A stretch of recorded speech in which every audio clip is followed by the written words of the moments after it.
Sébastien Delogu était avec des lycéens devant le lycée Saint-Exupéry en mars 2023 de Marseille pour tenter de bloquer, d'organiser un blocus du lycée. Il était accompagné de grévistes de la CGT notamment. Il s'était rendu devant l'entrée de l'établissement pour soutenir des élèves et à ce moment-là est intervenue la CPE qui a tenté de s'interposer et elle a pris au moins 2 coups de pied du député.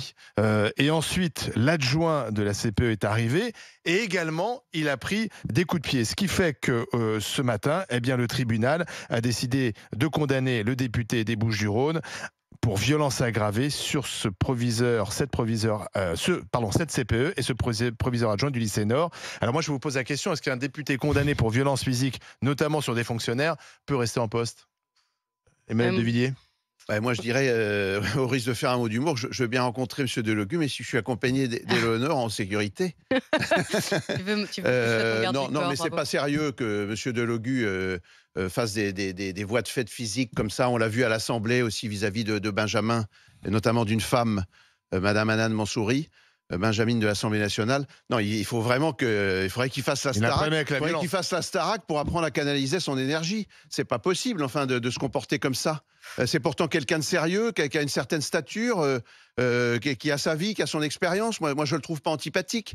Mais là, c'est un franchissement de ligne jaune inacceptable et hautement répréhensible. C'est-à-dire qu'au moment où on dénonce la violence de la société, des mauvais comportements, c'est vrai que voir un député qui lui-même fait preuve de violence à l'égard quand même de fonctionnaires qui sont en train d'exercer leur métier, hein, la CPE, et devant en plus des jeunes. C'est-à-dire quel exemple tu donnes à des lycéens? Ouais. Il a fait appel et l'appel est suspensif. Bon, on pourrait se dire donc qu'il doit rester en place puisqu'il est considéré comme innocent puisqu'il a fait appel. Il n'en reste pas moins qu'il est député. Qu'il est jugé dans une affaire de violence à une femme.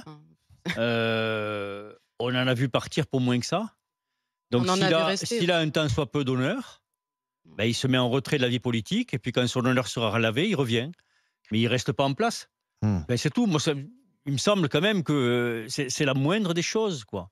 À l'ère médiatique dans laquelle on vit et dans une politique qui a besoin d'être exemplaire, si tu as un peu d'honneur, tu te retires, quoi. Peut-être que si tu as un peu d'honneur, tu t'excuses. Parce que son avocat fait appel en disant non, mais c'est pas vraiment lui qu'on reconnaît sur des images de vidéosurveillance. Parce qu'en fait, il y a eu des images de vidéosurveillance. Tu fais pas appel. Il y a plus de témoignages. Alors lui, il continue à dire qu'il n'a pas vraiment donné des coups de pied. Mais pourquoi il dit pas, écoutez, effectivement, ce que j'ai fait, c'est intolérable. Je dois pas m'en prendre à des fonctionnaires d'éducation nationale, quelle que soit la raison. Mais on n'en est même pas là, quoi, en fait. Je suis dépitée.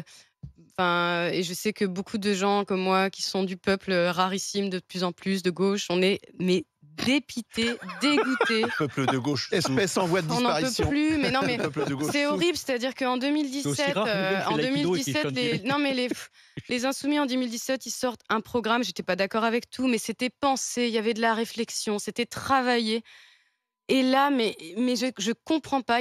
En 2017, il y avait des talents, ils ont changé le visage de l'Assemblée en mettant des gens qu'on n'avait jamais vus à l'Assemblée. Ils ont renouvelé quand même une partie de la. Oui, non, mais ils ont quand même fait quelque chose qui était, positif pour nous. On a vu un élan, et là, c'est de pire en pire. Il n'y a pas une journée sans un truc qui va encore plus enfoncer, remettre un clou dans le cercueil. C'est pourquoi ils ont présenté à la députation des gens qui ne savent pas tenir leurs nerfs, qui sont violents verbalement, qui sont violents physiquement. Je veux dire, on a reproché au RN de faire ça. On a reproché au RN. C'était tous des tocards, les mecs qu'ils ont placés dans les députés. Une nana qui était genre qui avait séquestré un élu. Des trucs aberrants. On se serait cru dans un sketch un truc du Gorafi, quoi. Voilà. Et là, en fait, du côté des Insoumis, c'est pareil. Je veux dire, Quatennens, on avait plein d'espoir. Il était brillant, tout ça. Hop, violence conjugale. Mais c'est pareil aussi au Sand, Abad et compagnie. Je veux dire, c'est quoi ces gens qui ne maîtrisent pas leurs nerfs et qui sont censés représenter le peuple français? Et là, c'est devant des jeunes, quoi. C'est quoi l'exemple que...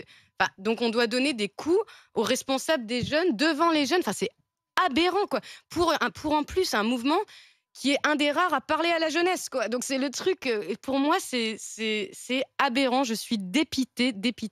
Voilà. Ça va être compliqué pour lui parce qu'il veut dans un an être candidat. Voilà. Ça va être compliqué pour lui parce qu'il veut être candidat à Marseille. Hein, il vise la mairie de Marseille. Notre réunion de boxe s'étoffe. On avait en premier match Retailleau contre Vauquier et en deuxième match, on a Éléonore contre Delogu. Mais non, mais c'est même pas contre. Alors, il est assez costaud. Tu disais que toi, avec l'aïkido, t'aimes bien avoir des gens costauds face à toi. L'aïkido, c'est la liberté dans la contrainte. Donc normalement, plus la contrainte est forte, plus on peut se libérer. Bah, dis donc là, le peuple de gauche, je vous en supplie, prenez ça comme une contrainte. Libérons-nous. Voilà, libérons-nous collectivement, mais c'est pas possible de nous mettre des boulets comme ça. Alors, moi, j'ai envie de dire peut-être que Delogu, il est à l'image d'une société qui est plus violente, et que l'Assemblée nationale, qui est vrai, a changé de visage, il faut le reconnaître. Grâce à eux, c'était agréable de voir tous ces gens qui débarquaient. Je vais dire une chose, le premier grâce à Macron, parce que le visage de l'Assemblée avait déjà changé en 2017, avec des gens qui sont arrivés, d'accord, mais qui sont arrivés, on a eu des chefs d'entreprise, des gens qui n'étaient pas forcément habituellement les députés, puisque les députés c'était surtout des fonctionnaires, des enseignants, etc. Donc on a vu un changement. On a vu un changement avec la France Insoumise, effectivement, un rajeunissement et autres. Oui, mais enfin, si c'est pour aboutir à finalement avoir une Assemblée qui certes ressemble, qui nous ressemble, mais qui nous ressemble avec nos défauts les pires, c'est compliqué parce qu'on est censé quand même donner un peu l'exemple lorsqu'on est un élu politique, surtout que quand on veut s'adresser aux jeunes, et c'était le cas puisque là il était en... Non mais c'est bon d'avoir le feu, c'est bien d'avoir de l'énergie, d'avoir du feu, mais il faut le contenir, quoi. Il faut qu'il s'excuse.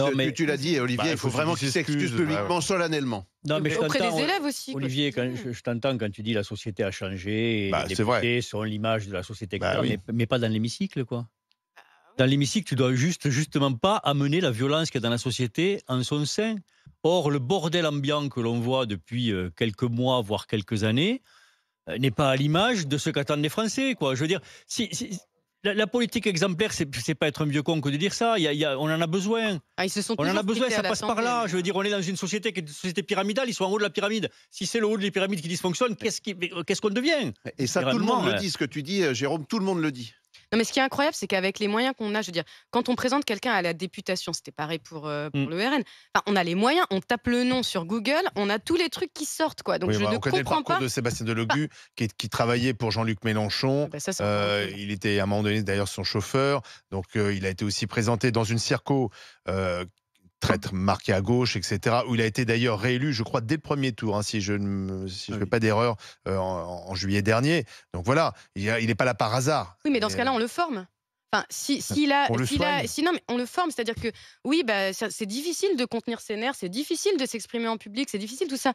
Si Jean-Luc Mélenchon a reconnu un talent en ce garçon, ok, donc ils vont peut-être l'aider à exprimer son talent différemment qu'en tapant sur une proviseure. Enfin, comme on disait jadis, il est député, c'est un monsieur, donc il doit se comporter avec toute la dignité. Patrick est avec nous au 32-16. Bonjour Patrick. Oui, bonjour les chéchés. Vous nous appelez de Bordeaux en Gironde. Vous venez d'apprendre comme nous que Sébastien Delogu, en première instance, avait été condamné pour des violences exercées contre le personnel éducatif. Alors il a fait appel, on verra ce que dit la Cour d'appel, mais qu'est-ce que vous en pensez? Est-ce qu'il doit d'ores et déjà se mettre en retrait de l'Assemblée nationale? Il doit démissionner tout simplement. Et s'il ne démissionne pas de lui-même, il faudrait qu'il soit mis à la porte, tant qu'à y être. Je crois que dans les statuts... C'est-à-dire qu'il faudrait que la France Insoumise aussi intervienne. C'est pas le fait de la France Insoumise ou quoi que ce soit. Il faudrait qu'il y ait une charte. Alors, vous l'avez peut-être pas mentionné, mais j'étais gendarme avant d'être retraité. On a une enquête sur nos antécédents pour pouvoir être candidat. Une enquête de moralité. À l'époque, ça a été fait sur 3 générations, c'est-à-dire mes parents, enfin ma mère et mes grands-parents. Donc vous voyez, vous imaginez ça. Et j'avais quand même un uniforme, j'avais quand même des responsabilités. Vous imaginez ce que ça peut être quand vous êtes un enquêteur. Donc là, vous avez quelqu'un qui a été élu député, ce qui est tout à fait respectable au demeurant. Mais ensuite, pour une raison que j'ose pas imaginer, il se permet de taper quelqu'un. Voilà. Il frappe quelqu'un, c'est un élu de la République. Il doit montrer l'exemple. On doit montrer l'exemple. Moi, pour moi, c'est même pas concevable que ce monsieur reste à l'Assemblée nationale.